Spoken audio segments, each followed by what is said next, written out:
Steven Weber and his girlfriend, Kenisha Antoine, embarked on a dream vacation to a luxurious resort off the east coast of Africa in September 2019. The Manta Resort boasted stunning cabins with bedrooms encased in glass boxes beneath the ocean surface. Steven had reserved this unique accommodation with a secret plan in mind: to propose to Kenisha. He was convinced that he wanted to spend the rest of his life with her. After spending a few days exploring the resort and creating unforgettable memories, Steven decided it was the perfect moment to pop the question. He used the underwater bedroom as a backdrop for his proposal. Putting on goggles, Steven told Kenisha he would meet her beneath the ocean. As Kenisha waited, she watched in wonder as Steven swam towards the glass window, holding a piece of paper. As he pressed the paper against the glass, the paper revealed Steven's heartfelt message.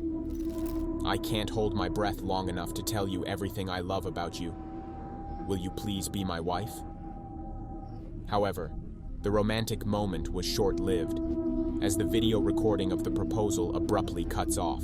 Kenisha's excitement turned to horror as she rushed to the surface, only to discover that Steven had not resurfaced.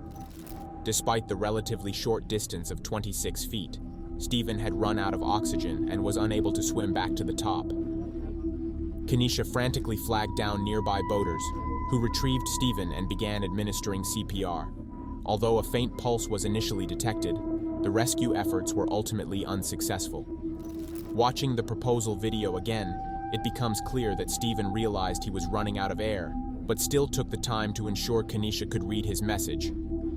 Kenisha later expressed her grief and heartbreak, writing, "You never emerged from those depths, so you never got to hear my answer. Yes, yes, 1,000,000 times yes, I will marry you." She reflected on the cruel twist of fate that turned their dream vacation into a nightmare. Despite the tragedy, Kenisha found solace in the unforgettable experiences they shared during their time together. In June 2011, a local news channel interviewed Steven McDaniel about his missing neighbor, Lauren Giddings. Lauren, a 27-year-old law student, had vanished just days before taking her state bar exams. Steven seemed cooperative during the interview, expressing concern for Lauren's disappearance. However, when the interviewer mentioned that a body had been found in a nearby parking lot, Steven's demeanor changed dramatically. He became visibly shaken, stuttering and turning pale. He requested a break, returning 20 minutes later to face more questions. Unbeknownst to Steven, investigators had already discovered a trash bag containing Lauren's torso in a nearby dumpster. The police had searched the area surrounding Lauren's and Steven's apartment complex, leading them to the gruesome discovery. As investigators reviewed the video footage of Steven's interview, they noticed some suspicious behavior. Steven had dark circles under his eyes and appeared pale, as if he hadn't slept in days. When he cried after hearing the news of the body, it seemed insincere, as no tears were shed. Further investigation revealed that Steven had a master key to Lauren's apartment, as well as a flash drive containing her personal photos and a pair of her underwear. His computer history showed an obsession with Lauren's social media profile and a fascination with violent pornography. Although the police couldn't initially prove Steven's involvement in Lauren's murder, they could prove that he had burglarized her apartment multiple times. Steven was arrested and charged with the burglaries. Eventually, Steven cracked under the pressure, and the police gathered enough evidence to convict him. Steven accepted a plea deal and admitted to killing. He was sentenced to life imprisonment. On March 24, 2022, 14-year-old Tyree Sampson visited the Icon theme park in Orlando, Florida, with his two best friends. The boys were excited to ride the Freefall Drop Tower, a thrilling 430-foot amusement ride. What Tyree and his friends didn't know was that this ride would turn out to be a deadly trap. A photo taken just before the ride shows Tyree and his friends ready to embark. However, a closer look reveals a shocking oversight. Tyree's harness is visibly loose. The ride's harnesses were equipped with sensors designed to alert ride operators of potential safety risks. Despite these warnings, the ride was allowed to proceed, and the critical alert was missed. As the ride began to ascend, Tyree quickly realized something was terribly wrong.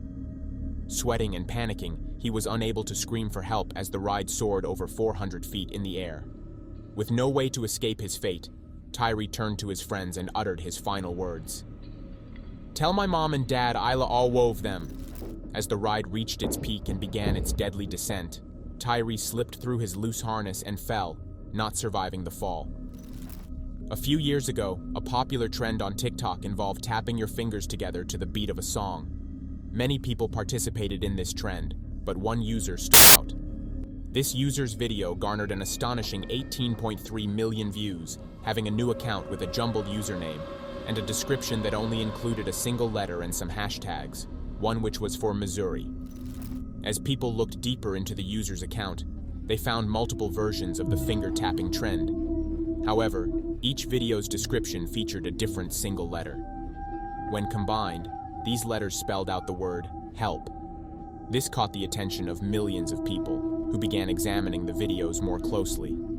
They noticed that at the beginning of each video, the user made a specific hand gesture, which involved holding their thumb with their other 4 fingers. This gesture is recognized as a universal signal for help. It became clear that something was terribly wrong, and many people started flooding the account, looking for ways to help. However, things took a dark turn when the account uploaded its most disturbing video yet. A woman, frantic and hysterical, cried and screamed for help, claiming she had been kidnapped. She introduced herself as Elizabeth and mentioned that she was being held captive. My boyfriend is abusing me mentally and physically. He's held me hostage, and I told him I can't contact my family or friends. It's been domestic violence going on. This is not a joke. I live in Missouri. He gave me a phone, but he's monitoring it. I asked you, Doc. I didn't give monitoring my phone, but he went out now. So he doesn't see my phone anymore. So it's the one time I can call for help. I'm going to take this down, please. If anyone lives in Missouri, please contact me, please. The hashtag #Missouri appeared in every upload, and after seeing this video, one could assume that that was the state where she was being held captive. Viewers did some research and found that a woman named Elizabeth Pickens had gone missing on December 3, 2021, from Jefferson City, Missouri. This was the exact date when the first video was uploaded to the TikTok account. It seemed that what people were witnessing was a desperate cry for help from someone with limited time. Despite the ongoing speculation, the TikTok account suddenly vanished, leaving behind only unanswered questions. To this day, Elizabeth Pickens remains missing, and the truth about her disappearance remains a mystery. A disturbing viral video emerged from Texas, 1338 to 1340, play clip without audio, featuring 2 girls who had stumbled upon the lifeless body of Marcus Adam. While it's possible to interpret their actions as a morbid response to trauma, using someone's death for internet fame is deeply disrespectful. What's even more alarming is what happened after they found Marcus's body. Instead of calling the police or showing any signs of distress, the girls laughed and started taking videos of the corpse to post on Snapchat. The girls returned home, showing no remorse for their actions, and recorded a TikTok video, continuing their attempt to gain viral fame at the expense of Marcus's tragic death. Fortunately, their actions caught up with them when multiple people reported the content to the police. The 2 girls were eventually arrested and charged with theft of a human corpse. However, the most hurtful aspect of this incident was the pain and suffering it caused Marcus's family. They described the what transpired as insensitive and cruel, a sentiment that resonates with anyone who has witnessed this disturbing series of events. The stories we've shared today are just a few of the many that exist in the shadows of the internet. Let us know what you think in the comments section below. Kindly like and subscribe to our channel for more. Bye for now.